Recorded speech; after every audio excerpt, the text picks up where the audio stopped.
welcome everybody to Flicker Effect, episode 389. It is Monday, December 20th, 2021. I'm David Lott. Joining me as always is right next to me, Michelle Hillard. Hi, everyone. Hello. Bobby Jackson is also here. Hey, guys. How's it going? And Jascha Wilson. Welcome. Hey, everybody. Hey, guys. It is no surprise, of course, we are going to be talking about Spider-Man No Way Home. You did it. Spoilers and all. Got it. We're joking because I keep screwing up Far From Home, No Way Home. It's too close for my comfort. Anyway, Spider-Man No Way Home is what we're going to be discussing this week. It's basically going to be the whole show. So who are we kidding? We're probably not going to get to anything else. We're also going to be talking about spoilers for Spider-Man No Way Home. So this is your warning right now. It's going to be a spoiler review. And we're assuming, considering the box office numbers, you've probably seen it. So if you're watching this, I have a pretty good feeling you've watched the film already. But if you haven't, I would recommend you go see it first before you listen to the things we're going to say. Because this isn't the kind of movie you want to just be like, I don't care about spoilers. Like, nah, I'd go see it first. First, I was going to start, speaking of box office, it did quite well for itself, as we probably all know at this point. I actually, now that it's Monday, I guess the actuals are out, and it looks like it pulled in about 260 million, which now actually, originally it was like going to be the third best opening weekend of all time. Now it's actually the number 2 spot. Beat out Infinity War, so it's behind Endgame for best weekend of all time. It's pretty good considering it's also we're still at the end of a pandemic. Yeah. Yeah. Well, you say end. I feel like another cycle. Yeah, starting up again. I should not say end. No. Thank you for the correction. It is not. It is not. It's far. I feel like it's far from over. Yeah, it's far from home and far from over. Yes. No pun intended. Yeah. We got nowhere else to go but home because it's coming around again. So I think that the fact that this movie did it as well as it did under this current conditions, when not all theaters are open, when it's not even open in China, it's pretty incredible. Super incredible. Yeah, I don't know if this is the case with all over Orange County. Maybe you can tell me, Bobby, but it's like I was looking around and AMC at the block is closed right now. So is that all AMC theaters, or is that just in the Orange County area? Like, because I was trying to go and see it again like, I'll just go see it at the district, but it says temporarily closed. That's news to me. I hadn't heard that. Yeah.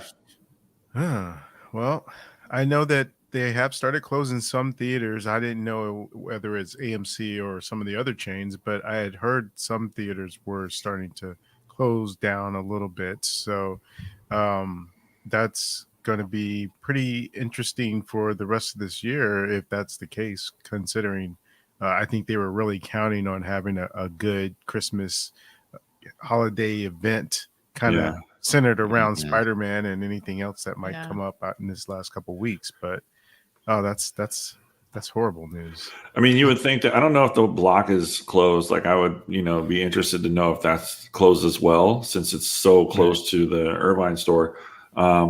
It's unfortunate because it's like, when you think of how well this movie's done, and the movie that we're leading into this weekend with The Matrix coming back into theaters as well, even though they're doing this hybrid release of on HBO Max and in the theater, I still think it's going to do very well for itself. Well, Jascha, you are going to have to leave us a little earlier than normal tonight. So I figured, since that's the case, why don't you start us off and let us know, what did you first think of Spider-Man No Way Home? This first thing, just talking about it like we've talked about before, it's just, mentioning the numbers just doesn't do it justice, because we've, as we examined before, there's usually about a 50% drop off when it comes to a movie on the second weekend. if this movie drops off even 50%, it's still making $130 million in a weekend. And it's over a holiday weekend on that as well. So it, by all accounts, it could probably just do, break another 150, maybe even 175. Like, it's going to be huge. Like, it's crazy how much money this movie is making. I mean, what didn't I like about this movie? I mean, there really isn't much to say. I liked it enough that I needed to see it twice. I saw it Friday, and then I went and saw it again Saturday afternoon and enjoyed it both times. I thought it was emotional. I thought it was riveting. I thought it was exciting. I loved how they introduced all of the characters. I thought it was just a very seamless story. I would have to really start to nitpick when it comes to what I thought was wrong with this film. But overall, I mean, I've heard talks and people saying this is the best comic book movie ever made. This is the best Spider-Man movie ever made. And while it was good, I don't think that it is that. I think it's definitely probably my top 3 now for sure when it comes to the movies that these comic book movies in the MCU. But getting a chance to see Doctor Strange again in full action again, and how he progresses every single time that they put him on camera, and how powerful he is, it's just so impressive to watch. It's so much fun to watch, to see him just take on this entire world and basically bend everybody's reality around it. I loved the introduction of Toby and Andrew when it came to coming back and seeing them again. I thought it was beautiful, and everybody kind of had their own sense of closure for their character. I love the movie. I thought it was fun. I could probably sit through it again in the third time in the theater, which is really hard for me to say because that doesn't usually happen. I honestly would have to struggle with what I would find is like, when I wanted to nitpick on it. It was sad. It was funny. It was heartwarming. I really just enjoyed the movie overall. I mean, I'm not going to get too much into it. I mean, everything that you could possibly want to happen essentially in this movie happened. Like when it came to rumors of people being involved and moving forward and everything like that, down to just, and you want it, but you're not going to get it in this film, a brief cameo of Charlie Cox, which I mean, I was in the theater and I was sitting there by myself, and I was in a row by myself because I was sitting in the front, towards the front. And when he came on camera, you would have thought that I had just won the lottery, because I went, like, I was so excited just to see it. And I was just like, that it's just, they're implementing more and more of those Netflix characters into this world. And that is extremely exciting. And the possibilities are huge when it comes to that. And I'm sorry if I ruined everybody's chance to talk about spoilers and stuff like that, but I just wanted to get that out because I just needed to talk about it. It's just like, it was absolutely brilliant how they did it with even just little tidbits here and there. I loved it. I thought it was a fantastic film. Awesome. Very good. Bobby, you're next on the row up there on the top. What did you think of the movie? Yeah. I mean, is that even an honest question, David? It's like, do we really Tell have us, to- Bobby. How much did you let's- hate it? Why Yeah, do we have to let's- play so cool? I got a better question for Bobby when it comes to this. Twice. How many times did you see it? Okay, there we go. That's the question same that we day. needed to know. All right, twice the same day. Okay, respect. I did that with Endgame, but I didn't do that with this. I saw Spider-Man Friday night, and I moved in on Saturday morning or afternoon. I went and saw it again. Yeah. See, I couldn't wait. And I don't even know where to begin with this because of just how much enjoyment I got out of this movie. There's just so many different levels. I mean, just flat out, first I'll say I love the movie. I just thought it was great, and it was exciting and a lot of fun to be able to see this magic trick that they pulled off by being able to bring together 20 years of Spider-Man, all, nicely wrapped up and done in a way that just felt very organic and a good story, and dealing with what's currently the talk of the MCU, which is the multiverse. And being able to see those characters pop back in with Toby and with Andrew, it just felt so satisfying because in each instance, both of them kind of got their franchises cut a little bit short than when they thought that they were going to end. So having them back in this movie to be able to kind of get some sort of sense of closure is big. It's huge. That doesn't get to happen very often, if ever. So I remember being in that first viewing, which was at 3 o'clock, and it was just the perfect audience to be with, because anyone that's going to that 3 o'clock showing on that first day, really are diehard and want to see the movie. So they were reacting in all the ways you would want when the appearances was happening, when you first see Andrew show up, and then when you see Toby show up. And like Yasha mentioned, with Charlie Cox showing up as Daredevil, that was there. Well, he didn't show up as Daredevil, sorry, as Matt Murdock, and he was there. And so just seeing all these little things, even when the villains started coming up, when you first see the Green Goblin's bomb come, and people were cheering, because it's crazy because he's a villain, but people were cheering at the aspect of getting to see Willem Dafoe as Green Goblin again. So it was just a magical experience in and of itself, just being able to see it with a crowd of people that were all there, joined in a common goal to watch this movie that we had been anticipating for at least the last year or so. And just being able to see how well they pulled everything off in terms of the different story elements and how it had to come together, and then to leave it in a position where it can go in so many different directions is just, I think, a testament to what Sony and Disney / Marvel's their partnership has been able to bear that fruit. And so I look forward to seeing what the next chapters are for Spider-Man, and if some of the rumors are true, we'll see how that turns out as well. But for now, with this one, I'm completely happy and satisfied, and I definitely feel like I will see it at least once more while it's still in theaters, because there's so much more to just get out of it and certain things. And once we go back around and start talking about favorite moments and all that stuff, I'll get to some of those things. But I at least want you guys to be able to share your piece on how you felt about it as well. All right, Michelle, you're next. Oh, I'm next. Yeah, you're next. What did you think of the movie? I don't think it's going to be very surprising, but I enjoyed the hell out of this movie.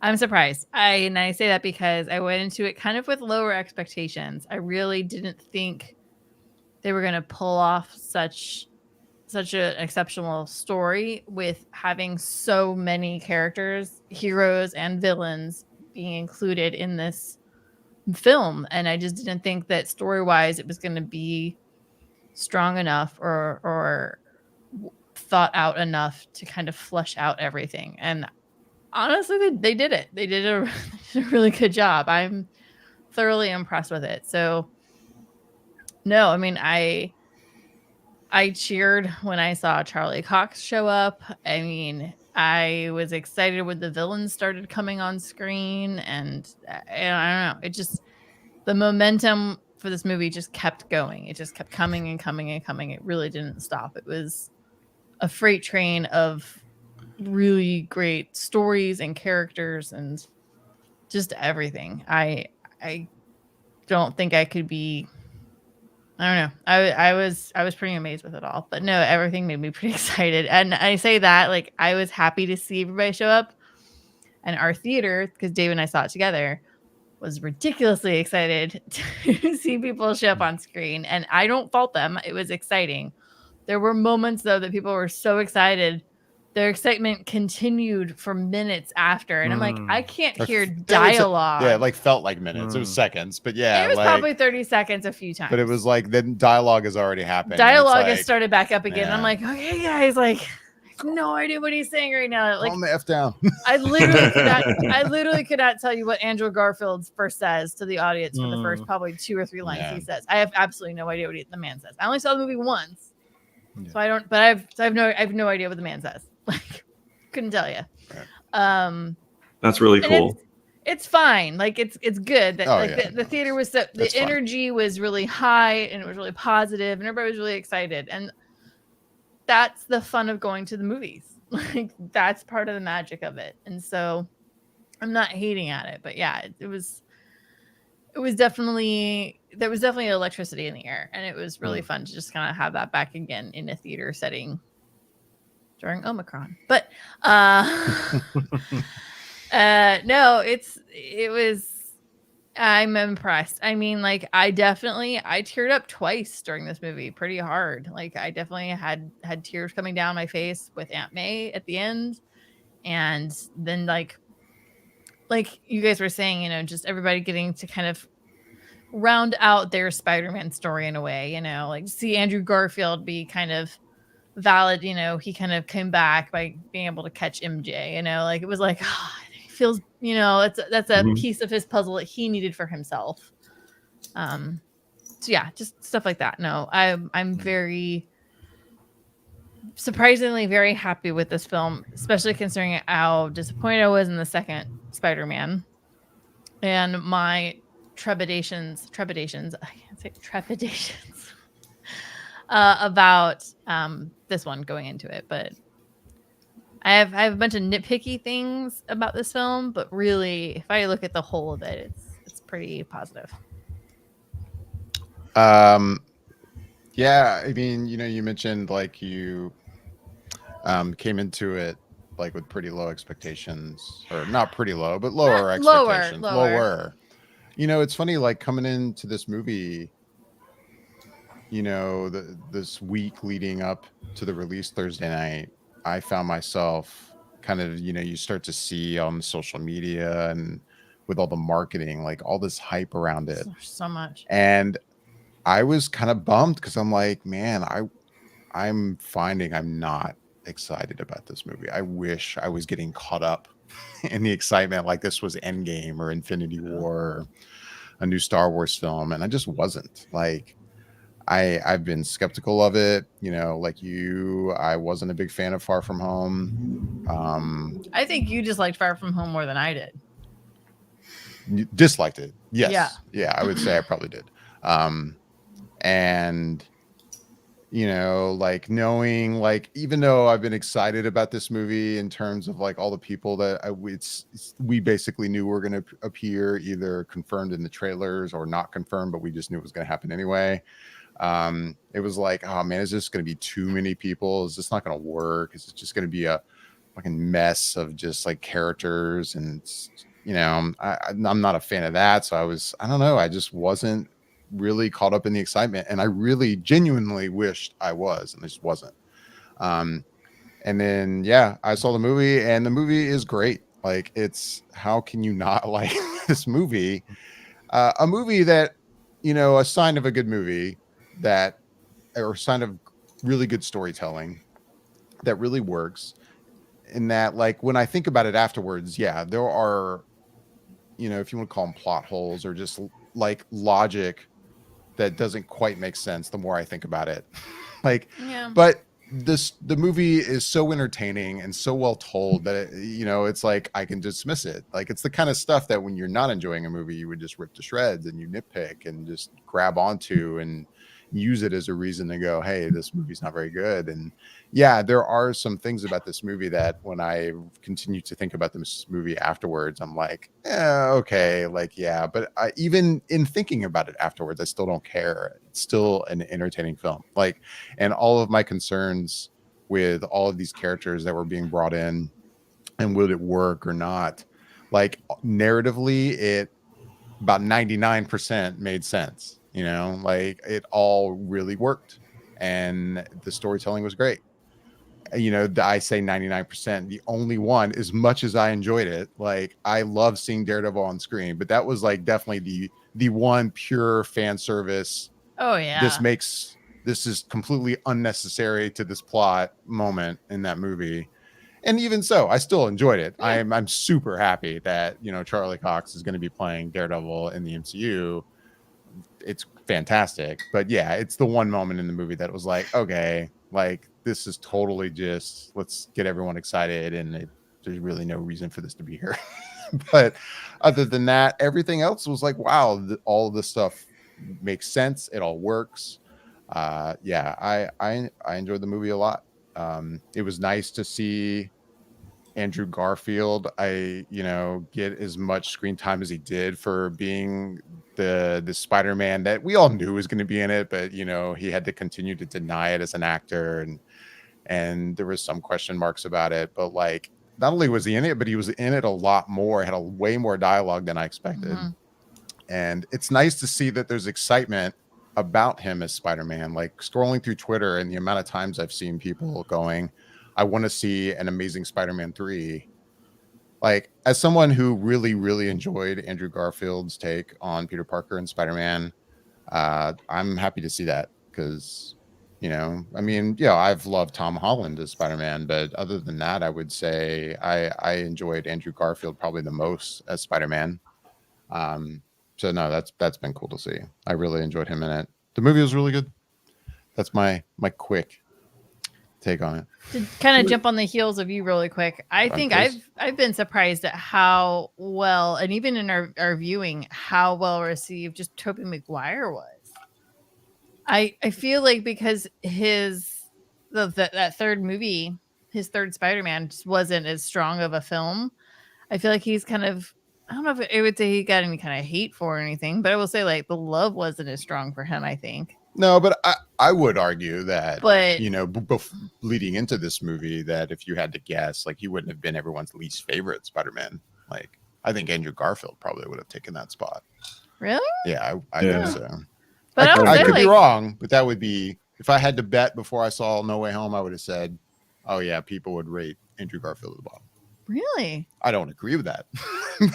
That's what I think people, generally speaking, would have said. And I think each actor who has played a different portrayal of a Spider-Man, I think they've owned it in their own right, and they've all done a great job, honestly. Like, but I was surprised at how well received Tobey Maguire was. I was like, wow, people are genuinely excited for Tobey. This is kind of cool. And like, for me, like, I don't know if I can even say who my favorite Spider-Man is, but I think because Tobey was there, he was the first Spider-Man.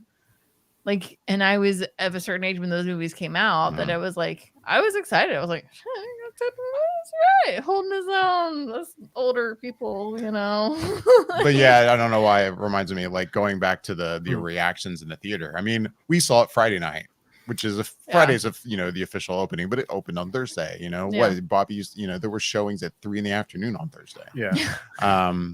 So there was a part of me that was like, okay, we're not seeing it Thursday night. We're not, we're seeing it Friday night.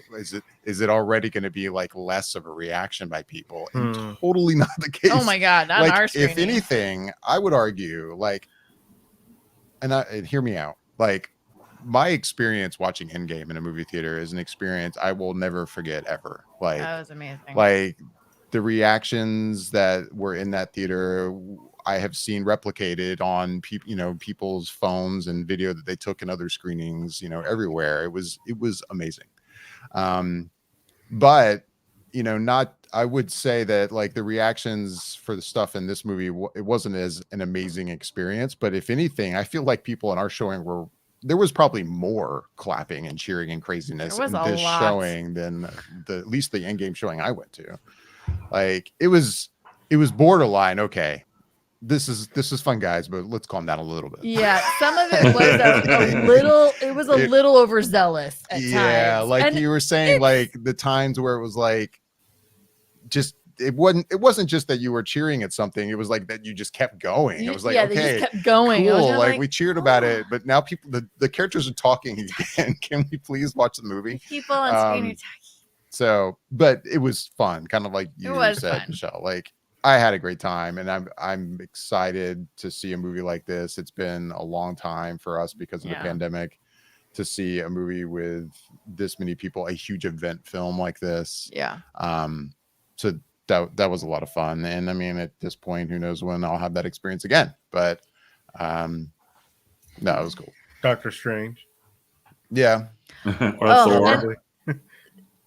I'm looking forward to Thor: Love and Thunder, but I will tell you, I have been looking forward to the Multiverse of Madness for so long. Like Hmm. for so long. I'm so excited for that film. And then I felt like as my excitement for that film might have slightly, we'll say, quote unquote, died down, that last shot in WandaVision, I was like, oh my God, it's gonna happen. Like I was like totally excited all over again. And then this film, seeing Benedict, reprise his role and just seeing how much fun he has with this role and this character, and it just makes me enjoy it so much more, and I'm so much more excited. And then of course there's a whole end scene at the end of the film, and I was just like, I guess teaser kind of trailer is really kind of what it was. But like, oh God, I cannot wait for that film. I am so ridiculously excited for Doctor Strange Multiverse of Madness. I cannot explain. Sorry, rant. I mean, can we all just take a moment and really appreciate the actors really stretching their chops in this movie, because they all, in my opinion, threw out a bunch of emotion during that film. Every time that they were talking about their losses and talking about their challenges, whether it was Tom Holland almost in tears every single time after Aunt May, to Andrew Garfield talking about Gwen, and even Tobey Maguire talking about Uncle Ben. And it's just like those moments and that connection that they had. Like I don't know how in tune or excited Tobey Maguire would be to come back and do the role and do another movie. Like I feel like this was, he just was like, all right, as a favor, I'll do this for you type of thing. I'm sure you got a pretty penny for it, but it was, they all just, in my opinion, it's just like the emotion that they showed was just fantastic. Yeah, even like Alfred Molina, total A game. Oh yeah. And then like Willem Dafoe. Oh, clutch, killed it. Killed it. Like absolutely knocked out of the ballpark. I was like, Willem, you did it again, man. Like it was, everybody brought the game, and it was so fun to watch. Yeah. So, go ahead, David. Look like you're No. I was. Go ahead, please. No, I'm just thinking in terms of just the ideas that they're presented there are just huge, and there's an element of it that kind of comes from the comic books when he made a deal with the aforementioned and ever present Mephisto. To be able to have Aunt May back, he had to make a deal to where everyone had to forget who he was, including MJ. And so this is kind of hearkening to that a little bit. And it's to me, it signifies whether you're seeing Toby, Andrew, or Tom, it signifies and really shows why I love the character of Spider-Man / Peter Parker so much, because the character, a lot of times when you see someone like Superman or Batman, there's an alpha personality really, and then the other one is just sort of a front that they do. Whereas with Peter Parker and Spider-Man, they're one and the same, and they have this Parker luck that they always call it in the comic books, which just means that a lot of times that as much as he tries to do good, he always gets a bum deal for some reason or other, and he goes through a lot of problems that most superheroes don't go through. And he represents kind of like the average Joe type of person, but as a superhero.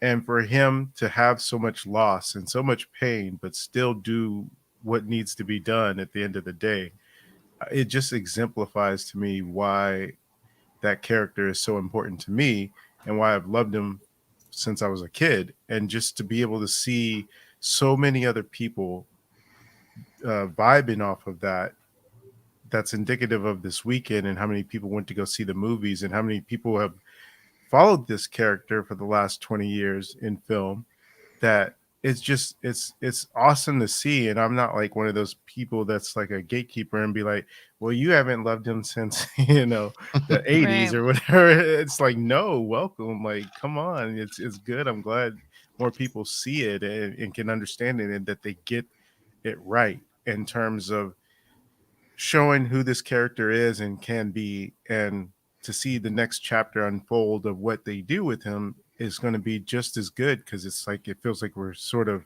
in one sense, closing a book, but in another sense, sort of starting a new chapter or a whole new book, a whole different book, because it really feels like we're now starting to just get started with this character and see where he goes now that he's going to be off on his own. And it'll be, man, just so many different ways that can be done with it. And we didn't really touch on it yet, but when you have that post-credit scene with Eddie and leaving the symbiote behind, there's obviously going to be something that pays that off at some point in time, whether that symbiote connects to an Eddie Brock in the MCU, or it ends up with Peter. Some way, somehow, we'll get that black suit and also some more of a maybe meaner edged Venom. So it's just like the ways and different directions that this franchise can go is pretty much sky's the limit. And it's really, they've just secured themselves a blank check to be able to do anything that they want, because of how many people saw this and loved it, and that they treated it with care and made sure that they were telling a compelling story, as opposed to just throwing in cameos for the sake of throwing in cameos. Other than, like you said, David, the Matt Murdock thing, it doesn't have to be there, but it's also at the same time, knowing these guys, a way of seeding things, and they're seeding that to get people on a large scale who will go see this movie used to the idea that this character is coming back in some form or fashion. And so I think that being able to start to see where things can evolve and go from here is exciting. And I can't wait to see what they have cooking up, because I'm sure if some people have probably already saw that Kevin Feige said that they're already actively developing the next movie. So they already aren't going to waste too much time between now and the next one. So that's good news as well. Very. It's nice how they just drop little carrots, little nuggets here and there. I mean, you almost don't want to say they're Easter eggs. There's just like little ideas of like, oh, this could be a thing, or that could be a thing. You know, like even just like Jamie Foxx as Electro making basically a joke to Andrew Garfield's Spider-Man, saying like, you know, I thought you'd be black, man.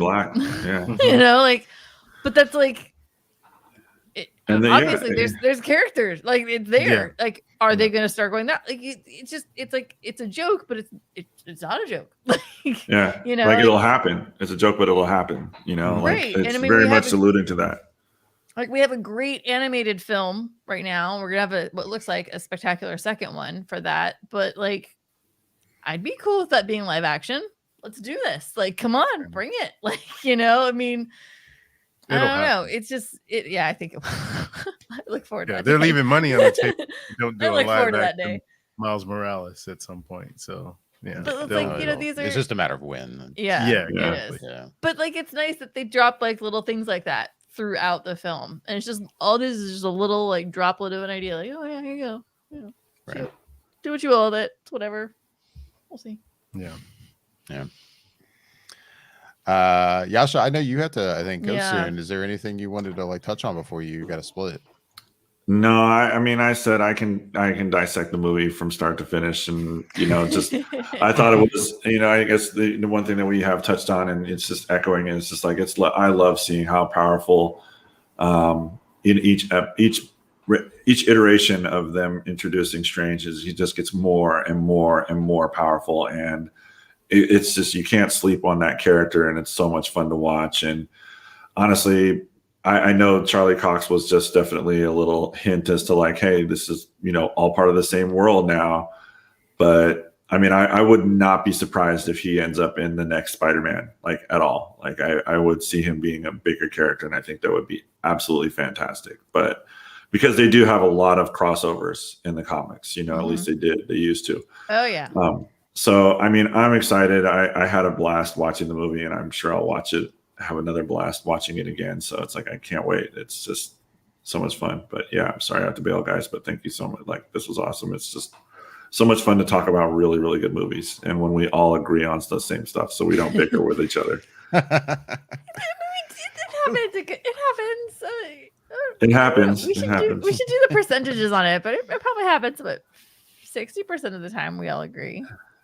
Yeah. I think it was more. Sometimes it's more than that, but it's like A little more, it's more than yeah. half. But when we disagree, it is passionate. Like it is yeah. a lot. We're throwing things at each other from across the It is deep. It is deep. It's like, well, you're just wrong. So that's all there is to it. As long as you're correct.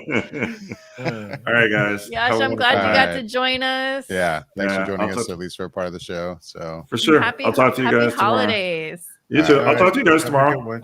All right. All right. Bye. Bye. All right. Bye, Later. Ashley. All right. Now it's just three of us. I don't know. More discussions. Where do we go from here? Where do we go from here? I mean, Well, as much as that mid-credit scene was pretty sweet, like Well, I don't have a lot to say, but I could tell Bobby's got something. Bobby, Bobby's there you got go. some cooking in his brain. I can no, hear it. I figured before we, start talking mid credits and favorite Right. moments and all that stuff, that it's important to balance it out. As we have all said, it's not a perfect movie, and we do have some issues. Some maybe small, some maybe bigger. But I would like to at least hear some of what you thought, David, in terms of the things you might have had some Nitpicks? issues with. Yeah. I mean, David always has great nitpicks. He does. you know, I guess I'll go first to the things like while I watched the movie that I bumped on. Right. I would say the thing I bumped on the most, which is now going toward the very end of the film. And I mean, this may come across as nitpicky. It may not to anyone watching. I don't know. But like the thing I remember just in the theater going, wait, why are you doing this? Was like, okay, so it's decided that, Peter Parker is like, no, go through with it, with the spell, Doctor Strange, have everyone forget me. And he goes down and he says his goodbyes to the other two Spider-Man, and he says that his goodbyes to MJ and was it Ned? But it's like that moment when he leaves. I remember thinking, like, where are you going? Like, why are you leaving right now? Like, is there somewhere you need to be?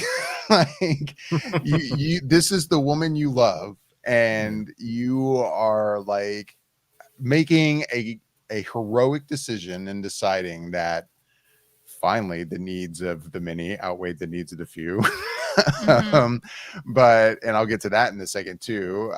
But he's making a great decision, and he's now having to, he's telling them what's going to happen, but there's no reason he can't continue to stand there with her.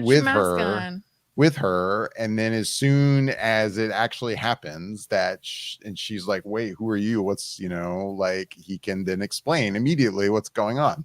Now, of course, with the story that's being told, I get why they did what they did, but it's still in the moment I'm watching the movie going, I don't understand technically why you're having to leave now. It doesn't make sense to me. So that was something I bumped on. Yeah. I mean, I heard someone else bump on that too. And I had thought about it initially, but the scene was still moving and other things were happening that I let go pretty quickly. So, but I did think about it, and someone had a perfect thought about it where they said that in that moment, if Doctor Strange had said something like, in order for the spell to work, you need to be out of line of sight or something, that would have easily explained it. Yeah, right? Why he left, but yeah, no, we don't get anything like that. Get that. So, yeah, right. it definitely is and again, I'm saying this, and I'm going to say what I'm going to say next, and just repeating myself now. Like, I enjoyed the movie. It's not like it ruined the film for me or anything, but it's definitely something that in the moment I was like, wait, where's it going? Like, why is this happening right now? It's not quite making sense. Yeah. I mean, the other thing too, going back to my needs of the mini kind of comment, like, with the initial, like, hey, we got a Doctor Strange, like, we have to send these people back, and him laying out how important that is. And I get that Peter Parker is young. He's basically a kid. And I do get that. But at the same time, it's hard not to be like, hey, yeah, it's admirable what you want to do, that you want to help these villains. But I'm sorry, like the costs are too great. Yeah. Like, for you to go, hey, I'm going to help these people, and that you're going to keep them here and risking basically the entire universe, like because of your, is something I also thought about in the moment. It was a little like, I don't know if I'm quite buying into this. I'm gonna like, jump in. This was my biggest bump. Yeah. Like, and maybe it's because I'm not a 19-year-old anymore and I don't have 19-year-old's logic, but in my head, like, or 17, you know, but like when the way that Doctor Strange lays it out, it makes a ridiculous amount of sense. They need to go back. It almost does not matter whatever the hell their fate is in their world, in their realm, in their universe. It is what it is, man. Like, our world is going to start tearing apart. It's not going to get better. Things are going to get worse. More coming. It's just more and more and more. Like, we got to nip it in the bud. They got to go back. And it's admirable what you want to do. But the chaos that's going to ensue, it's just not worth it. Like, Doctor Strange's argument is so solid and so valid and makes so much sense that even if Parker can put away his good guy thing and just think, even like as a scientist, which he is, right? He's obviously extremely intelligent. Like, you think at some point he go, man, this is you are, dang, you know, it'd be like trying to have this argument with Einstein and being like, nope, you're super wrong, Einstein. You have no idea what you were saying to me right now about theories of this. Like, well, and I was gonna say, and to Peter Parker's credit, it's not like he's just immediately like, no, you're wrong. Right. Like, he wants to send them back, and Aunt May is also involved with her, like trying to kind of push him to make that decision. It's to not send them to the fate of their death. Right. So I understand. You know, there's influence from her as well, and she's obviously a key part of this story. But yeah, in the end, it's like, sorry, like, the needs of the many outweigh the needs of the few. I think back to that YouTube channel and those YouTube videos of how it should have ended. Like, how it should have ended of this movie would be like, oh, yep, they go back and movie's over. Like, we wouldn't have a movie if that's how it went down. Right. And so, again, I bumped on it. Does it like ruin the film experience for me? No, but it's something that I thought about throughout the movie. Like, throughout the movie, every time a situation came up, I'd be like, man, this could have been prevented. And then there was also just the times when I sat there going, why the F has she not pressed this button yet? Why? MJ has specifically said that if she doesn't hear from him, she's just going to do it. And she doesn't at any point in time. She hasn't heard from him in hours. Right. Crazy crap's happening. And she does not do it. I'm thinking, I don't know. I feel like I would have been like, yeah, no, man, I'm good. We're ending this. I'm over it. It's been 6 hours. I'm hearing things are on the news. We're done. We're done now. Like, I've been like, it's over. I'll be the bad guy. And then she doesn't. And I'm like, oh man. But then there's, you know, and then if I'm thinking of nitpicks, the whole logic of like the spell at the end. Okay. Like, everyone is forgetting that who Peter Parker is, I guess. Not just that Peter Parker is Spider-Man, but everyone is forgetting Peter Parker. Like, he's not actually a person. There's still aspects that, of course, I can't help but ask, like, especially when it comes to Ned and MJ. Like, so you then will still have remembered that you went through this entire experience over the Statue of Liberty. There were Spider-Man all around. Like, I get that apparently they do remember that, at least with the logic, the way it's been explained to us, they remember it. Right.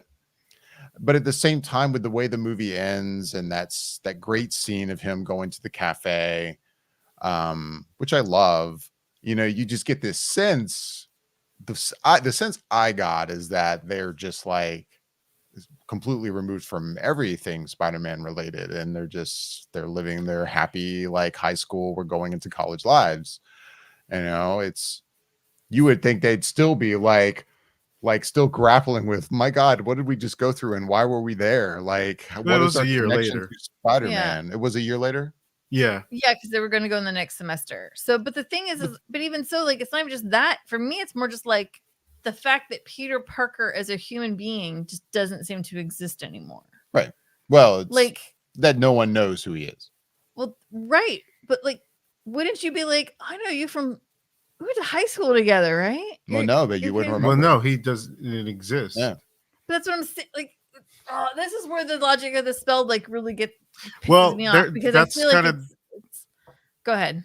Yeah, please. I was just gonna say that's kind of where it falls apart, is because it's magic, and so there's no logic with magic. It's just magic. Apparently So- not. Right. It's like Because- you can't apply logic to magic. It's like Then it's like, and I get that, like, basically they're two separate people in theory, and yeah, like, so they remember that, you know, all the Avengers are gonna remember, yep, this guy named Spider-Man fought next to us, but we don't know who this dude is.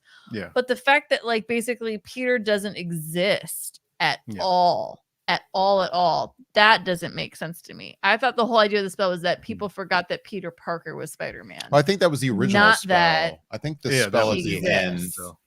was, now it's like everyone's gonna forget Peter Parker. Yeah. Like I think the spell kind of changed. So, but then how does Peter Parker exist in the rest of the life? He doesn't ever? have. He doesn't have a birth He certificate. doesn't have a birth He doesn't have a certificate. social Right. security He's got card. nothing. Like, how is this man He's- going to continue through life?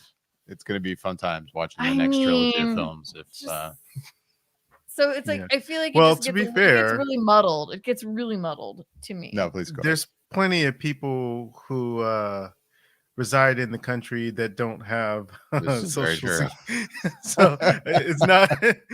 This is not like it's a foreign concept, Yeah, that he could get by, but right? I do get what you're saying, and I think what I find interesting, and I have a hard time wrapping my head around, is that as we've said, Spider-Man is there. All the things that's happened with Spider-Man have happened.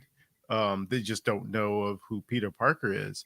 So then, if that's all true, how did Ned and Spider-Man hook up to be his man in the chair to be able to do all the things he's done in the past as Right. Spider-Man? So that's where it gets a little weird, because that would mean he just would have randomly met Spider-Man somehow and Right. Yeah, they all became just friends somehow, randomly- and They he were just always started at the wrong helping place them. at the wrong time in their memory, I guess. Like, I mean, we could go on Right. and on and on. I mean, all Yeah. the Avengers will now have remembered that they fought with Spider-Man and he was in the Avengers, but they don't know who he is. like, Yeah, are there like- memories of him just walking around constantly with his mask on all the That would- time? yeah, I Well, guess. much. Yeah, pretty much. Well. You know, Like Spider-Man was there, but we don't know why we knew Spider-Man. we just Yeah. know he But was there. We just know we hang out with Spider-Man. And Stark brought this spider thing in, and he just Mhm. exists. I mean, you even see Yeah. evidence of it at the Aunt May like gravesite. Like, you Mhm. know, he's there. Happy. Happy comes up, and how do I know her through Spider-Man. Right. And honestly, that scene had to happen because that explains the whole, because initially before that scene happened, my head went to, well, so the Avengers have no, like, does Spider-Man Mm. not exist? And literally until Happy says that line, do you not acknowledge? then- Like, then but it's the- like, okay, Spider-Man But you also exists. have Oh, thank was it God. J. Okay. Jonah Jameson? Oh yeah. You know, So he he's kinda also says it like too. he is still talking Spider-Man's about still Spider-Man. number one, Spider-Man yeah. still exists. It's just He's still like, again but it's like, Mask not know who vigilante. he is. but it's like, I was like, God, this is depressing as shit. So depressing. No, and it's a great ending. I mean, it's a bummer. It It's is. sad. It's you see this relationship continue to grow in this movie with him and MJ, and to see it end the way it ends, it's like it's tough. and like you said, that scene in the diner was really beautifully done. It's Mhm. heartbreaking. It's heart-wrenching. Mhm. Yeah, it is. Was there anything else, David, that you had that? There might be other things I'll think of or make Hmm. me remember. Those are probably the biggest things. And I say My biggest thing- again. Like I know I'm repeating myself, but it's not that big of a deal. But those are my biggest things. I had two that I bumped up against. One was explained, although it's not. One was explained in a way that makes sense that I can buy, even though there's no official statement out there for it. And the other one, I still am a little iffy about, which is that one being with Sandman. It's like he was helpful and he just wants to get back home, but then he starts helping the bad guys. Yeah, I thought about that too. I was like, Yeah. wait, why are you now You would have preventing thought the he thing would that have can just get been you like, back home? no, I want to go back, right? Yeah, you would have thought Yeah. he would have just been like middle finger to them and been like, y'all do whatever you guys gotta do. Peter, Right. help me the F out. I don't care how I go back. I just need to fucking go back, man. Yeah. And you'd have thought, because that's his main motive, is his Right. daughter. Like, that is his Exactly. motive. And so you would have thought Yeah. that at one point he'd just been like, yeah, F them. I really could Yeah. care less about that. Yeah, I thought about just that send me too. back. Yeah. Yeah.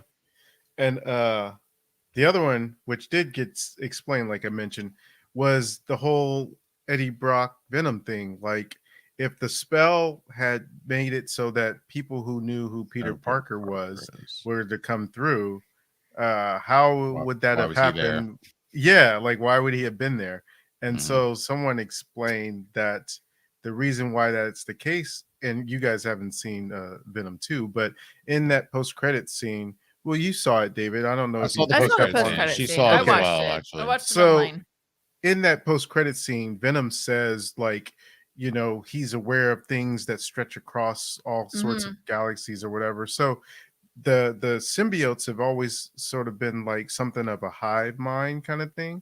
So it's easily could be explained that the Spider-Man 3, where there was a Venom, that symbiote could have been part of, you know, across multiverses, a hive mind sort of thing, and share that information. And so that Venom would know that Peter Parker is Spider-Man, even though he has no relevance of who these two characters are or people are, but still got brought in there because he does know. And so then that's why he's there, and then blinks out when the spell goes through. That's so how I was like, that's how okay. I logic that one out. Yeah, I totally didn't. I was like, I didn't get it at all.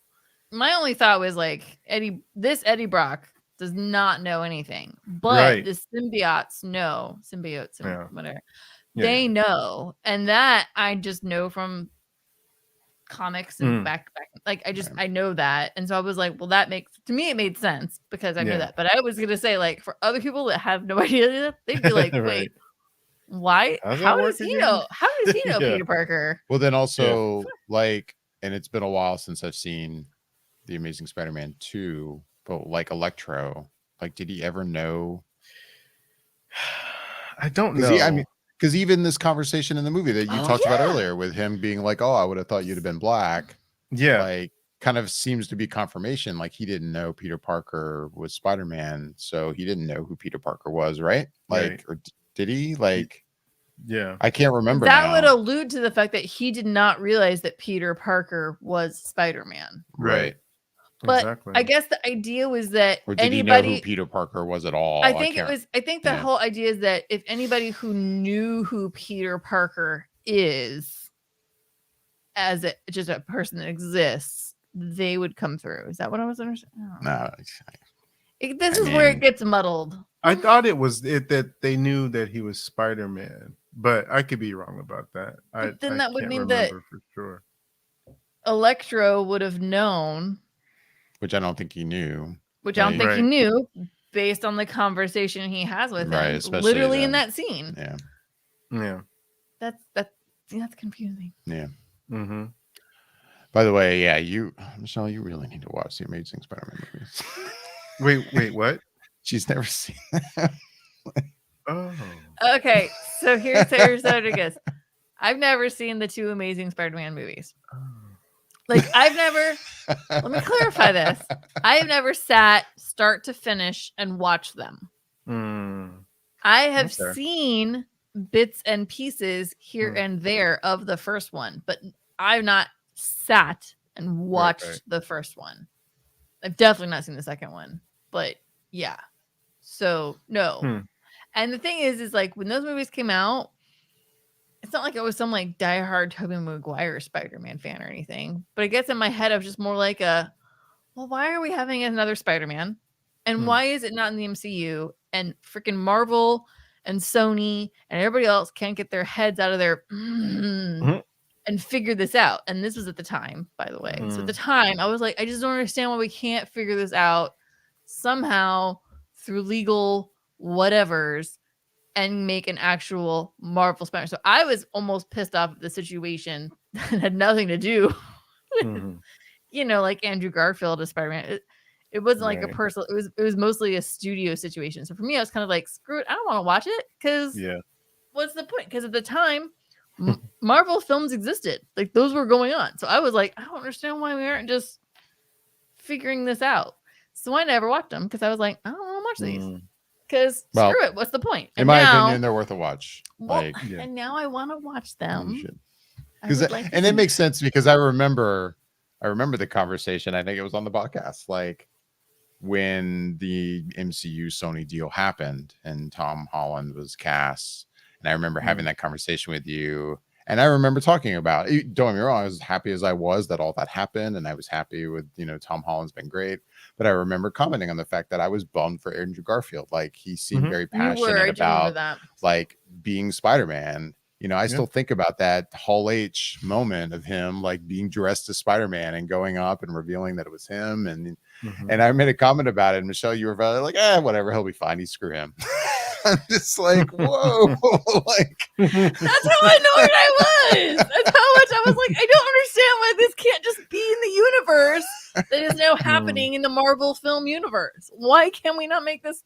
no, I mean, I And agree with that, but obviously things eventually panned out. Right. But at the time, I was just like, I don't understand. Why can't we all just get along? Be under one tree. anyway, Maybe. yeah, watch them. I think they're worth it. I mean, and I'm saying that, the second one is not as good as the first one, but I'm also saying that as someone who I don't think I hated the second one as much as a lot of people seem to. Like, I will say the second one doesn't look as good as the first one. and it's not. Like, to be clear, villain wise, like, I'll put it that way. Villain wise, I enjoyed the It's first messy. Amazing Spider-Man. The second one is messy. The second one looks messy. But considering the reaction to it, I do feel like I was on the better end of the enjoyment spectrum for that movie than most people. But again, I fully admit it's not great. I always said, anytime I talk about that movie, I always said that while I did like it more than most, I agree that it's not as good of a movie as it could have been. But my favorite parts of that movie are anytime Andrew Garfield and Emma Stone are on screen together. Right. That's like the best in the heart of that movie, and it's really good when they're together on screen. But it's they tried to do too much in trying to rush and set up a Sinister Six thing going on that they just lost focus on that one, I think. Fumbled Agreed. the execution. Yeah. So we've talked about bumping on stuff. Yeah, I'm trying to think if there's anything else I really wanted to. Yeah, Michelle, you look like you have something. Yeah, I don't. David okay. actually brought up a lot of the things that I bumped on, Okay. and then you did too. And I'm sure there's other little nitpicky things, but those are my biggest. Like, but I don't. Like, yeah. I think for me it was like what David would. I think it's the spell. I think it's just the needs of the many outweigh the needs of the few thing. Like it just. And like I said, I think the other thing I bumped on was just MJ not just going to hell with this. Like eventually just being like, I can't, we can't keep waiting. Things are going to hell in a handbasket here. Right. And I said, if things were going to go to hell in a handbasket, I was going to press this button. Press the button. But again, then the movie wouldn't. But Yeah. What about favorite moments? I'll jump in real fast. So Please. I did definitely enjoy seeing Matt Murdock jump on screen, even though it's totally fanfare. But I mean, it's cheesy as hell. But honestly, like just seeing Andrew Garfield and Tobey Maguire, like that, the way they came on, the fact that Ned was actually casting was cool. The way it played out was really cool. Like it was a fun scene to watch. It was heartwarming. MJ's freaking out. Ned's trying to wrap his brain around 50 things at one time in that scene. Andrew's trying to explain, I swear to God, I'm a spider as I'm gripping the ceiling with my fingertips. Can you not understand? Like, yeah, just like I don't scene know, just like played Andrew out had so well. I felt like such good lines, such good dialogue in it. I did. That moment of like, oh, you're in the Avengers? What's the Avengers? Yeah. Like, Oh, that was Toby. Like, I well, thought, still, either yeah. way, like the Yeah. scripting of this was actually, again, thank God the script and the story was as strong as it was, because I feel like this movie could have gotten muddled so quick, so hard. And because I think they each just stood their own ground and they held on to their story, and just the interaction, just the whole, every interaction between the three Spider-Mans, I think was my favorite stuff, because just them in the science lab doing their science things. And each of them kind of has a slightly different specialty in science. And so it's fun to watch them kind of each do their science. And then they're kind of talking. And then Ned comes in and is like, Peter, and they're like, yeah, you can't just, that's not how this works in this room. You can't just be like, Park, like, it doesn't work. Like, that scene was great. The scene where the three of them are game planning on the rooftop and they're talking, and he's like, and he's trying, Toby's trying to tell Andrew, like, no, you need to say it. You need to be proud of who you are. Like, no. Say it. Say the words. And he's like, no, just you believing me is enough. Like, it was just great. And then them coming back again together to game plan. Okay, how do we work as a team? Because we've never worked as a team, and like, and then them swinging together and bouncing off of it. Just, God, that was so good. Like, honestly, the swinging, like somebody flung their webs and the other one flung off of them. It was just, that was beautiful. And it was executed so well. And it's, as a comic geek, it was really effing hard not to just completely geek out over some of the stuff that they had the three of them doing. I was just sat there just in awe, honest to God. Yeah. It's funny you say that, by the way. And I don't know if this is because of the theater we were in and how just crazy excited everyone was crazy excited. But like, if anything, I felt like more than most movies, you seem very subdued throughout the film. I was trying to hold it in. You were so doing hard. a pretty good job. There was so much. There was. I don't know if I was just distracted by everyone else, but I legitimately walked out of the theater going, I wonder what she thought of that, because she seemed very like, whatever. I was holding it in because I was trying not to give away too much. And I'm saying that all too knowing like, that she was going into the movie similar to me and the expectation, low expectations. Yeah, like I knew you were going in with low expectations, and then throughout the movie you seemed very just like no reaction, like to most, other than like there were a couple times I could tell you were getting annoyed with how loud everyone was being, and like with the cheering, you're like, shut the fuck up. But yeah, no, we were at a restaurant last night, and the server asked because the movie came up, and we hadn't talked about the movie yet. So because we don't until this podcast. So like the server asked, well, how was it? So I just like look at you, and you decide to go ahead and spill it, like that you really enjoyed it, but I didn't say anything. I already knew you loved it. So, I'm listening to it going, wow, that's all funny. right. I guess she enjoyed it. Cool. That's like I knew that David loved that one. There was something about David that night. I was like, he loved that. No, it was he fun. Really enjoyed that one a lot. Again, I know I'm nitpicking on stuff, and I mean, no, you were very happy with this one. I keep saying, man, I really need to do an MCU like listing. I need to do that soon just to do it, but it's up there. It's up there, but it's not. It's definitely not my favorite MCU film. No. And I don't even know if I'd say it's in my top 3, but it's up there. I think I could soft say that it's in my top 10. Oh, it's definitely in my top 10. I mean, it's. But no, I had a hard time holding it in. Sometimes there were a few times I did join in the clapping, but I'm with you. I'm not a big clapper in the theater. I think it's kind of silly. And I'm not hating on anybody who does it. If that's what you do, it's fine. No, there's some people that really hate on it. Like, oh, they can't hear you. Why are you clapping? I'm like, people are just excited. They're excited. Like, they're excited. There was a few times though I actually did think I get 1 or 2 claps at one time, and then I did have an audible as MJ was falling. It was kind of loud too, and I was like, I think everybody heard me say that. I was like, shit. I was like, no, which is funny. With my mask on, I was like, oh, I heard that. I was gonna say, like, I guess I didn't realize that, because it's not like I've overly examined the trailers for this. I guess that shot is in the trailer of her falling. Yeah. And I'm kind of glad I didn't remember that, because same thing, like when she falls, I was like, whoa, like Yeah. You know, otherwise I probably would have Flashbacks to just been Gwen. waiting for it, like, ooh, who's gonna catch her? Flashbacks you to know? Gwen. Yeah. But no, I legitimately just did not remember that from a trailer. I Guess I think didn't watch the trailers a lot. I don't know. I think even having seen, and I tried not to watch the trailers, but I did see that in the trailer and I remember that happening. But I think in my head at that moment, I was going, well, Tom's not catching her because I remember what Tom was doing at the moment as she's falling. I'm like, he's Right. way the F over there with so-and-so. He ain't going to catch her.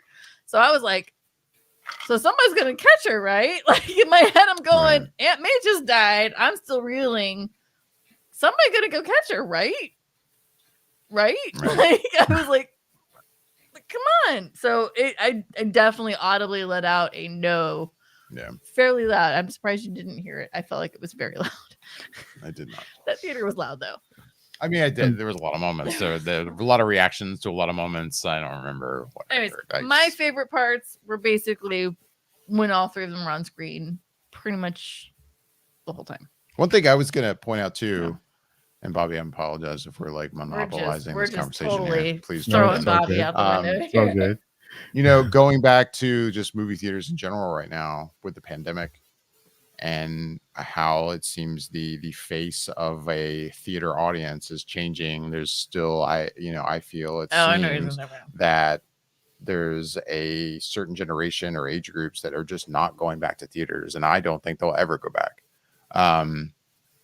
And going into this movie, we've been to a ton of MCU films. We've been to a ton of comic book movies, DC and Marvel, and, a bunch of other pop culture films like this. But like going into the theater, at one point I went back out to, use the bathroom one last time before this long movie, and I'm coming back in and I'm coming in with like a bunch of people and I'm looking at everybody, and then I'm looking at everybody when I walk in, and I'm like, this has got to be like overall the youngest like Marvel audience I've ever seen. Like, and I say that, of course, Marvel audiences are younger, but I mean, we're getting older, but like, I'm 43. I'll say it right now. Like, I'm not that old, and I'm sitting in the theater going, man, I feel old in here. We're like, the old people. We're the old ones. This in there feels now. like such a young audience. It's very young. And I think it's just representative of like, the people right now that are willing to go to movie theaters versus the people that are not. And I know like my parents are a good example. My parents, they like going to movies, and I talk to them about movies right now. And not to say that they're like super fearful of going to a movie. I don't think they are. They would go to one, I guess. I think it would really like if have I to invited stand out them, for if I were them. like, hey guys, I want to take you to this movie, or let's go to this movie, they'd be like, okay. But otherwise, I think they're a perfect example of like a generation of people that are like, you know what? I haven't been going to the movie theater in a while, and I'm good. Like, I have a nice TV at home now. I have a great surround system. Right. Like with the availability of streaming, I can rent $20 rentals of movies that are in theaters, and I don't need to go back. But for this movie to still make like 260 million domestically, in a time where there are a lot of people that are not going still to movie theaters, is still a testament to how well this movie did. You have to imagine, like, if the pandemic weren't happening, it would be the highest grossing movie. For sure. Highest opening weekend ever. For sure. I think it's a possibility. Anyway. I think it's almost a definite because, I mean, what was that? What was that? Endgame is at Endgame was at an opening of 357. That would have had to have made it. Okay. And that came out in the summertime, and this is coming out before Christmas. So that's kind of a I say it would have gotten closer. It would have it would have just been closer. I don't think it would have taken another spot. It would have been, I would say it would have easily done 300. Yeah. Had it not been a pandemic. It would have easily done 300. Right. Yeah. But anyways, so Bobby, what did you love about this movie? So I just sent you guys in our private chat a little article because what you guys were talking about with the audience reminded me of that I saw on Twitter. But one thing I'll say, that's funny. Sorry, I'm looking at the article you sent. Okay. One of the funny things that I thought, one of Andrew Garfield's funny lines, and it was so simple, but it's just the way he did it. It just had me laughing. is when Tom Holland was like, "Okay, we got to work as a team," and he was like, "Okay, you're Spider-Man 2, I'm Spider-Man 1." And he's like, "I'm number 3." And That's it's just me. kind of like, "Okay, I'm 3." It's just like It was really he good. just was resigned to the fact He's that he like, was the third. I guess I'll be it. Not my Follow Earth, me but onto I the guess I'll totem be pole. 3. Yeah, It was, but that's that was funny. that's why I think it's funny in the sense of like if you were talking about David, how people would have felt going into the movie. I could in some ways see that being the case. Like some people would be in like, oh, Tom Holland's number 1, Tobey Maguire's number 2, and then Andrew's number 3, Yeah. and then it's like coming out of it. A lot of people have gotten a renewed or found a new like a renewed level respect of for him. appreciation, Yeah. for Andrew Garfield.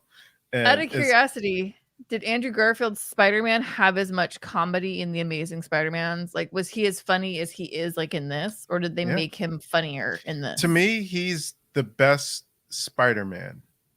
And I thought that Toby did a really good Peter Parker, but I feel like Tom Holland is the best combination of Spider-Man and Peter Parker. Like as a whole, others have portrayed one or the other character more strongly than the others, but as a whole, Tom Holland does a good Peter Parker and Spider-Man. But Andrew Garfield's Spider-Man is really good. His Peter Parker is, in my opinion, a little too cool to be Peter Parker.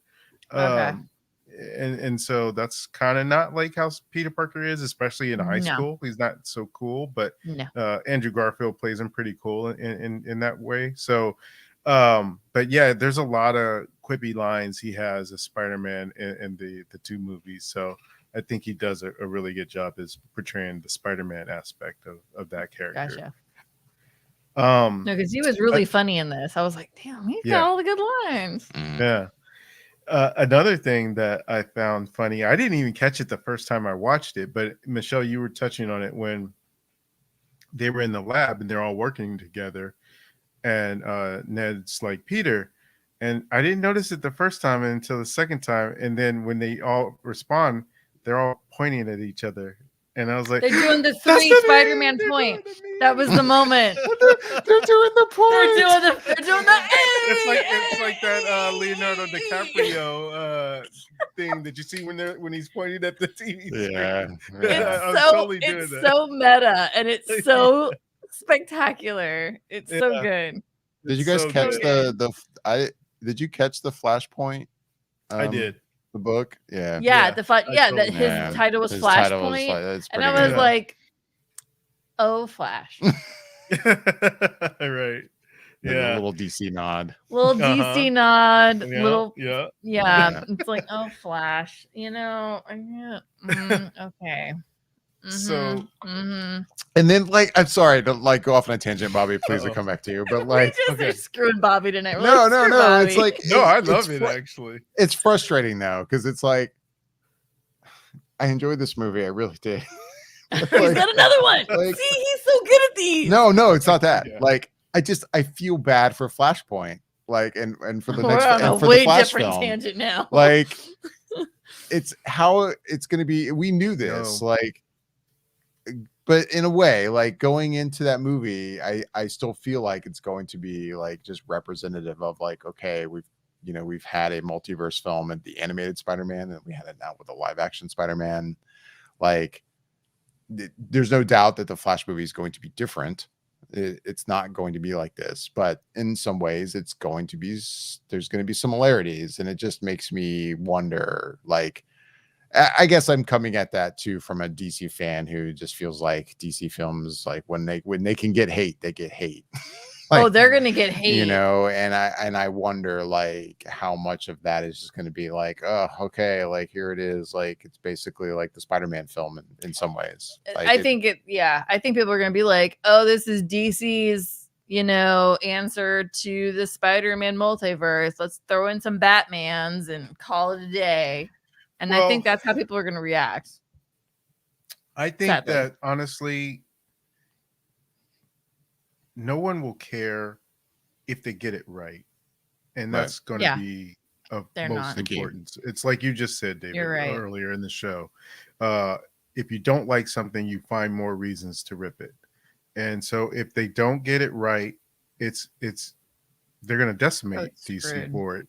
Mm. And they have everything right now in their favor in terms of having the almost similar response to that movie as people are with this movie, because I guarantee you when Michael Keaton shows up on screen, the audience will go wild. I'm gonna lose. So This yeah. dude here is gonna lose his effing mind, and he I might doesn't cheer do for it. the movie in a movie. He for the doesn't first time do ever. that. He There you might go. actually So cheer in a movie theater, and I'm gonna be there. this is I'm what gonna I'm be. saying. I should get my So- camera out and just film right? him. Yeah, get a little. And I'll side miss the action whole film damn going. thing because I'll be filming him because he's gonna lose his freaking mind. So I think that while there might be comparisons, well, there will be comparisons. I think that all will be forgiven if they do it well, Right. and I agree. people Yeah. enjoy it. But They're gonna have to nail I it. will say dude. that their hardest time won't be because of Spider-Man necessarily. Sure, you're going to get that because you've got multiple Batman in that movie, as you have multiple Spider-Man in this movie. But their biggest thing will be 2 months ahead of that when Doctor Strange in the Multiverse of Madness comes out and Right. really deals Mhm. heavily And with really the gets aspects into of it, yeah. and Yeah. they really dig in. Yeah. Yeah, because at least Spider-Man will have been in the rear view by that point. But Right. when you 2 months coming out ahead of time and you have a movie that's multiverse in the title, it makes it harder. So that will be the interesting thing to see. I don't want to get too hyped on that movie, but that movie's gonna be freaking nuts. Like getting Wanda in on it, like it's All I'll say about that dude. is there are rumors starting to pop up now. I don't know if they're real in terms of what's going to happen as far as who we'll see in that movie, but I would say just be wary that people are having rumors that could potentially be spoilers if they turn out to be true. Right. Yeah. So just be wary if you're looking on social media, because I've seen at least 3 people mention that I'm like, wow, that's nuts if that happens. So Yeah, and Like I'm nuts enough that like that could really be that could the- actually come the to real deal. fruition. yeah, Yeah, and I don't want to exactly. know. I mean, because because it's a I'm so multiverse, excited for that so movie. It is the multiverse. Anything can anything's on the happen. table. And Yeah, if you pretty have much. what we just had in Spider-Man, that means nothing's off limits in terms of who could show up in this movie, really. So I'm actually, yeah. I'll talk. We'll talk afterwards. I won't Yeah, spoil okay. that. I won't spoil Right, my sure. thought in my head right now. So okay. in a few months, we'll have more discussions on this. One thing that just popped in my head I wanted to ask you guys about, like I've heard rumors or theories that the Tobey Maguire Spider-Man like stabbing in the back moment was like a reshoot, of him surviving versus him dying.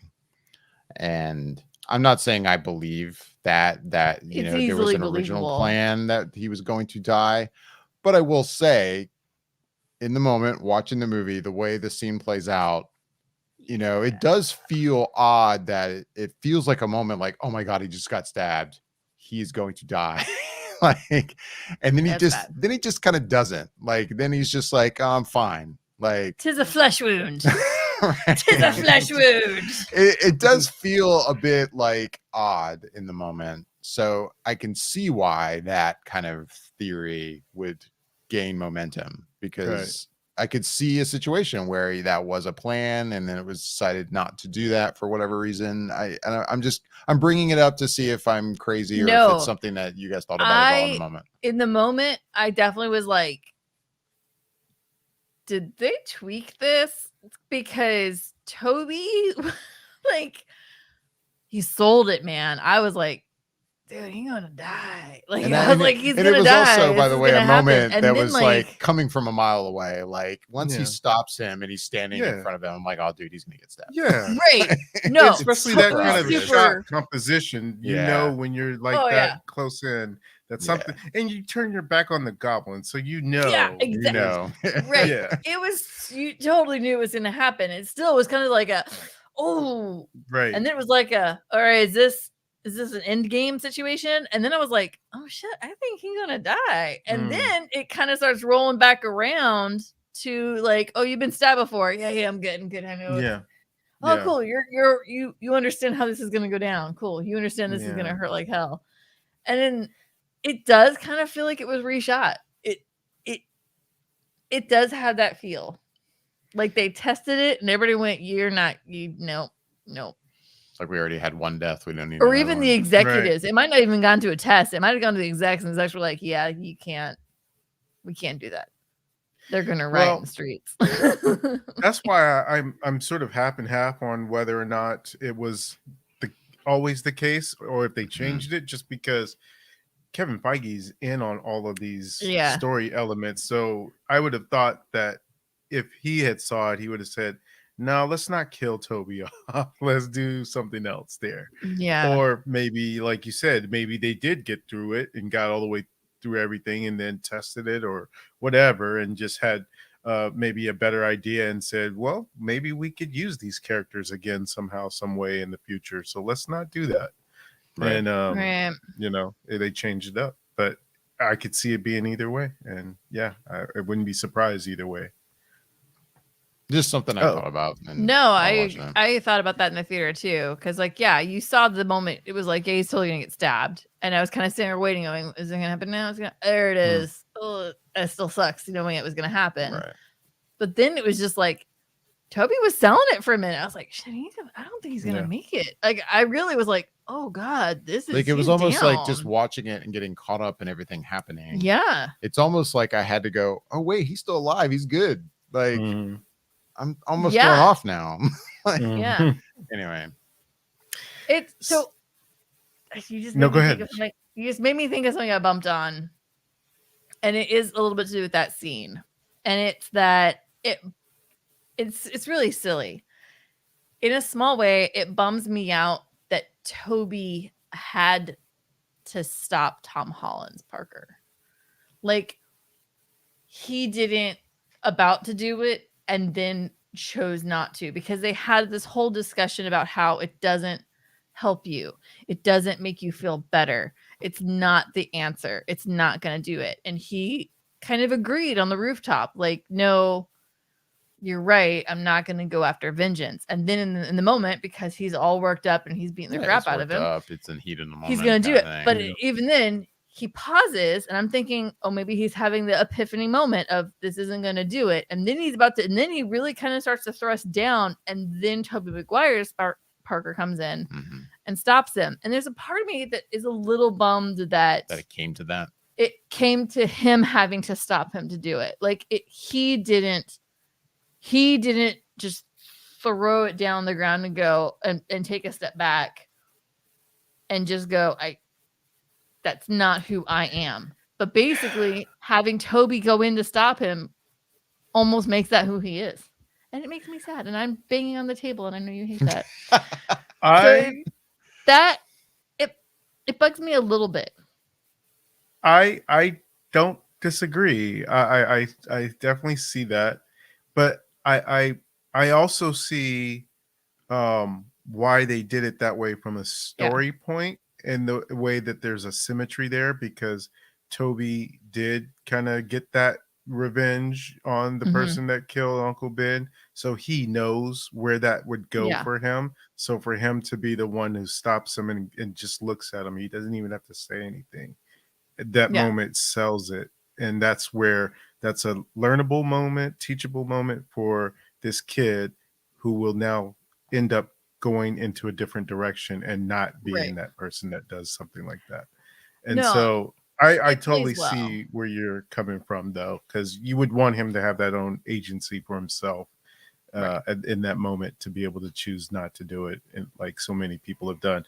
But to be fair, I think they do give that to him at the other part of it, once he does stab Toby. And then it's like he still could have killed Goblin, but he catches the vial from Garfield and just stabs it in him so that he could just bring him back to Norman Osborn, as opposed to being like, all right, now you give me another reason to just go ahead Well, and now kill I you. am going to kill you. Yeah, Right. so which is another reason why it was sellable that they were going to kill Tobey Maguire. Like was so believable that was how it was going to go down. Anyway. Yeah. So some of my other favorite moments that I just straight up geeked out on in the theater is when see, it's so funny if you think about the amount of time we've been talking about this Spider-Man movie, and if you think about how much we've actually talked about Doctor Strange, it hasn't been much, but it's funny because some of my favorite stuff was with Doctor Strange. And oh yeah, their whole fight scene. Yeah, like when Strange takes him to like do the astral plane where he takes him out of his body, and the fact that he was trying to get the box, but Spider-Man's hand was still moving because his spider sense is still working on a level that he doesn't even have to be in his body, and it's just working. And when you see it, I don't know if you guys could see it. I was able to see it so clearly in the Dolby, and then the second time I watched it, I didn't get to see it in the Dolby, so it was there, but not quite as well defined. But when he was in the astral plane and his hand was doing all this and they showed him, you could see the squiggly lines out of his head, like in the comic books of his spider sense working. Oh, seriously? Yes, it was so cool. And I was totally geeking out when I saw it. I was like, oh, it's his spider sense. You can see it. It's like a little shimmer of what's going on. And it was so cool. So that was cool. And then cool. I also really loved that Peter used his intelligence to beat Doctor Strange in the Mirrorverse. He was like, it's math. I know math. And he just completely used that to his advantage to be able to get Abraham long enough to, put Doctor Strange on his heels a little bit. And I thought that was a clever way to do that as well. One of my moments that I really loved just from a well-acted point was just the part when after Aunt May had died, and I knew that was coming. When as soon as she said, "With great power comes great responsibility," I was like, "She's gonna die," because that's what happens. Like Uncle Ben says it, and there he goes. And so I knew like, the moment she got up and started walking around, I was like, "This is gonna." Yeah, well, yeah, I thought for sure it was gonna happen when the glider crashed in. I was like, "Oh, she's got to be dead after that." But then she got up, and I was like, "Oh, maybe I'm wrong." But then as soon as she said that, I was like, "No, I'm right." So I knew that was happening.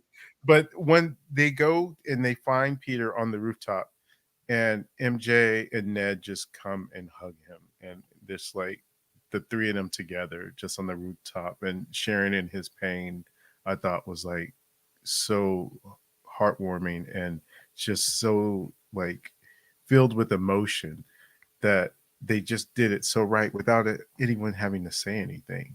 And that was just like really good.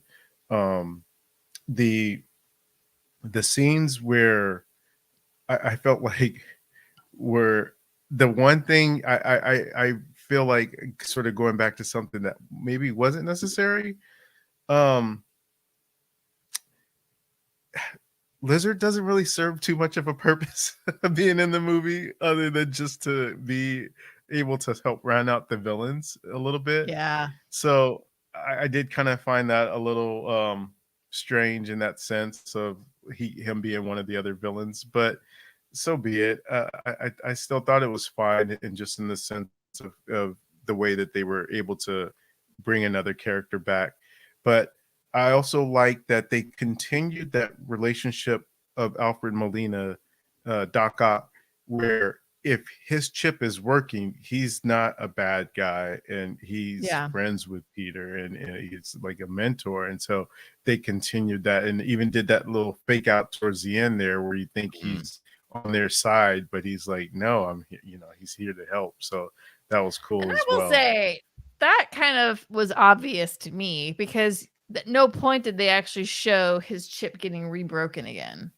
I was like, well, Mm. obviously he's going to be fine. He's just running I thought away because there's maybe it situation. happened from Electro when he kind of shocked him. Maybe it might have short circuited the chip or something. I guess in That was the my only thing I movie kinda production storyline brain, my thought was if they're going to break it, they're going to show it breaking.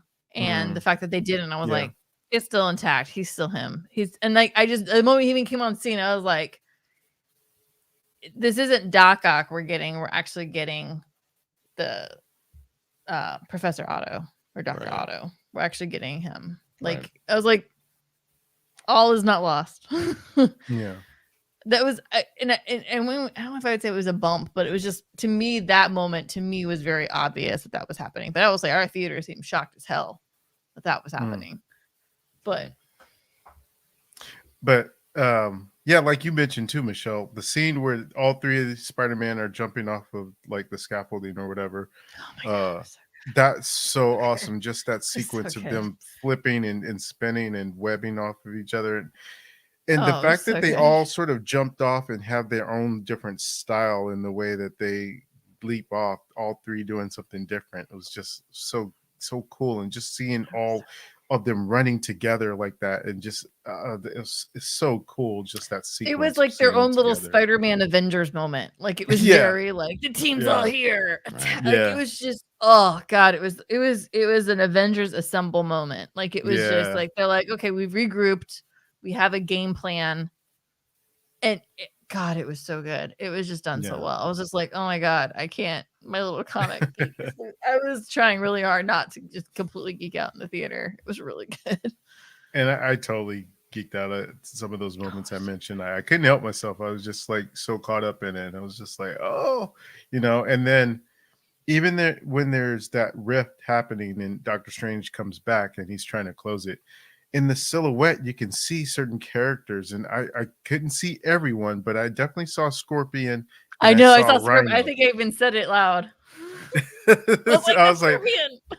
And the fact that they had Rhino and he had he looked like Rhino. I was like, oh, so I was like, I can't wait to see that, to where I can pause it and see who else is in there. I know. Eggs, but yeah, Mhm. I just thought like, man, that they're really doing a good job. And the only thing I don't know, this isn't something I would say I bumped up against. It's just a head scratcher, and I don't really I can't wrap my head around it. But when Strange sends them back, I don't know if he sends them back to the moment before they died still. So do they still end up dying? Or if they do send them back to a different moment after all that, and if so, does that then mean that they've created an alternate timeline because of what we know from Endgame, and so they're not on that same plane of existence thing? And then if so, does that mean that the time variant would have to come and destroy that alternate? So there's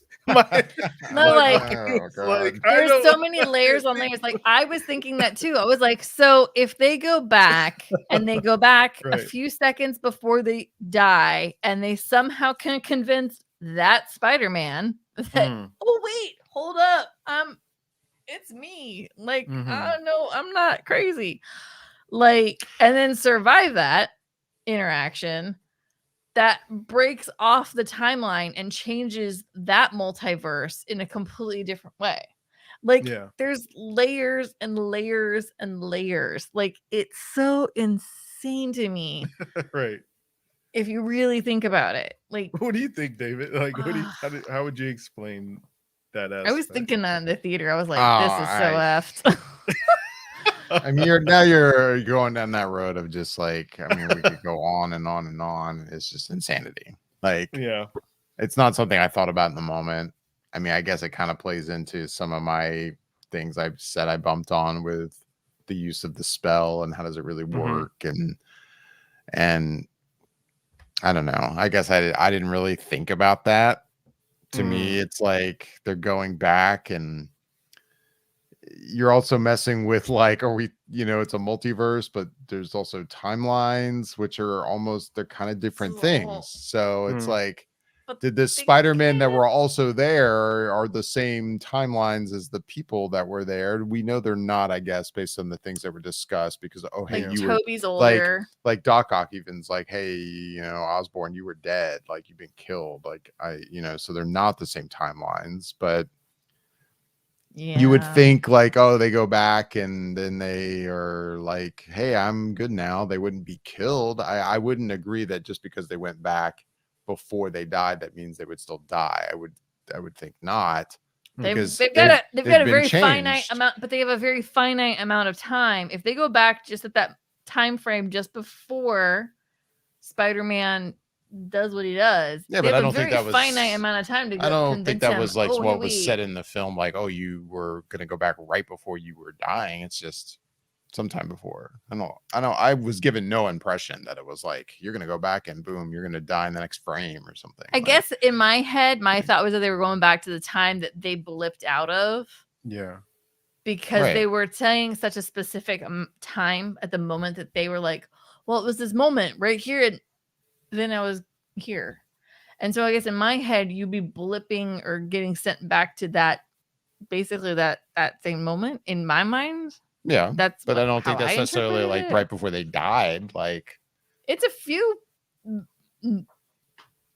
seconds to a minute before they die. Why? Because in the movie, because Doc Ock even says, like, I was holding it up and I'm holding it in this hand, and then I was about to defeat him. But that's the moment Toby comes back out of that situation and then gets a hold over Doc Ock, and then Doc Ock goes. That was right before he died in the movie. Yeah. And same thing So with if Jamie he goes Foxx. back That's in that why moment, he was like, and I was seeing a light and oh damn, I think I died. Oh damn, so yeah, I think I died. Like it clicks. It was and like they all kind of had that like, died. oh shit, that was right when I thought, Yeah. oh yeah. And like, so some if of they them wind didn't up, because they didn't die, but right. But like if Stanley. you think that moment, that was usually in a very large moment of epic battle. So in that moment, how are they now going to convince that Spider-Man at that moment? Well, I guess to answer your question, like way out there. Because to answer your question, I didn't think about it that much. Yeah. Like, and obviously I'm not as versed in the Spider-Man films to care enough about any of that. So like that's where I am. Well, I do wonder if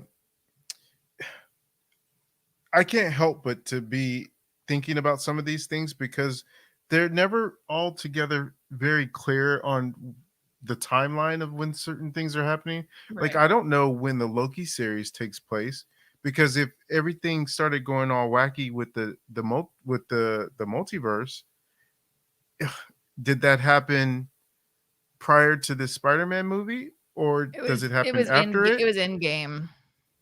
Well, no. So in Endgame, he goes back and Loki goes and does his own thing. But in terms of everything else that happens during that timeline of when he's in the TVA and all that, like I don't know when that takes place in terms of how long after Endgame does that events happen. Is it like right then and there, or is it over a course of time because time doesn't really exist in the TVA? So it's like how much further in the events if you were on Earth are passing while he's in the TVA. Like for him, it could be just days after he went out of Endgame, but on Earth it could have been like another year or two had passed in terms of that. But they don't say, and so it's kind of like I don't know in terms of once Kang shows up and everything starts to happen weirdly.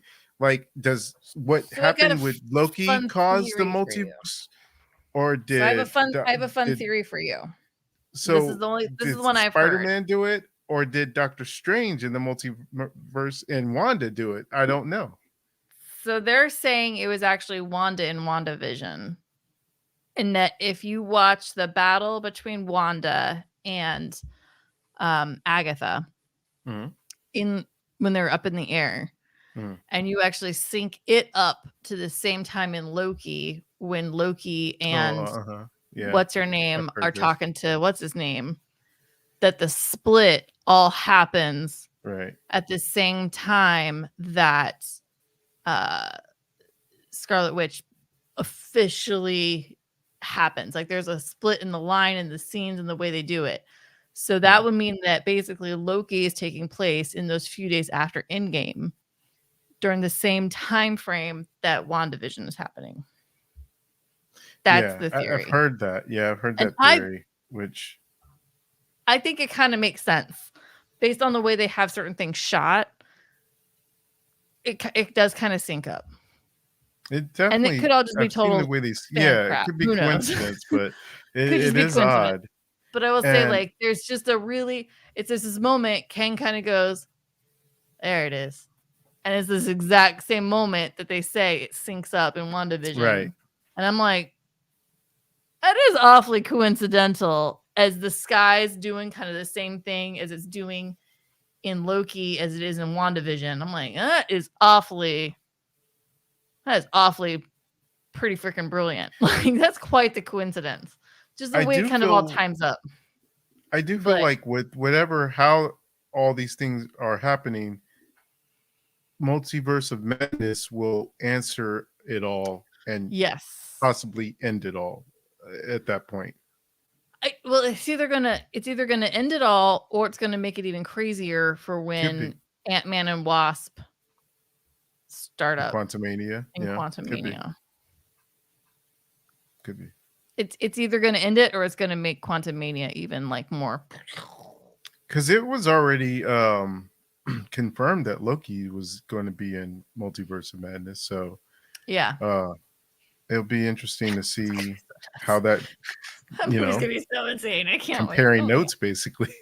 know. It's going to be insane, that movie. That movie's gonna be so nuts. Anyways, okay, we're getting off topic here. Spider-Man. I'm good. I have no more thoughts. I feel like I've shared all my positive thoughts on Spider-Man and my negative. I've got nothing at this point. So, Yeah, I think I've shared everything. I think I'm good too. well. yeah, Oh, I guess wait. it's- Oh, Oh, wait. okay, go ahead. Yeah. No, I was just going to say, I guess we didn't talk specifically about the final end credit specifically. It's a teaser trailer. I feel like it's not really even a end Yeah. credit. It feels like a teaser trailer. Yeah, I was gonna say it's Sure. I mean, correct me if I'm wrong. It's the first time like a mid or end credit scene has been an actual like trailer. I mean, Yeah, you want to I call it think teaser, trailer, whatever you want to I call think it. but so. normally it's some type of scene of some kind, and I'm like, oh well, they're doing like a full like Yeah. this is a trailer for another film, basically. Yeah. Like, Mhm. So, only thing I really want to say about that, other than the fact that we just sort of mentioned that it's almost like a teaser trailer rather than anything else, but do you think that in that trailer we saw the what if version of Stephen Strange, or was that just him being in a dark robe and just part of this movie? I think that was the what if version of Stephen Strange. I think that was a multiverse split what if version. That, in my opinion, that's what I it mean, was. I guess I don't have a comment on it because I haven't seen that episode of What If. Oh, We did watch it. We did. that's a really good Yeah. one. No, too. I don't think I did. Okay. Huh. Well, That's a really good one to watch for sure. it is a really good episode to watch. I'm pretty sure we watched it together, but maybe we'll rewatch it to refresh your memory. Mm. But no, I think it's the what if version of Stephen Strange from that timeline. And yeah, that'll be interesting to see. Yeah. Did yeah. your theater? This was surprising to me. My theater went insane when Wanda came on. Like they were, Yeah. but like as a shock, they were like, "Wanda's in this movie." I'm like, No, I don't think that's not how the reaction was. The reaction was just excitement. Like, yeah, that- I my thought it came off a ours- little more it like did not. It did not at all surprise. to me feel like, oh my god, Wanda's in this. I can't believe it. Like everyone knew Wanda's in it, but I mean, everyone knew Andrew Garfield was going to be in this movie. And everybody knew Toby, but yet still everyone reacted Yeah. like, holy crap, these people, here is the Right. scene. Like, you know, it's still coming, but it's still exciting.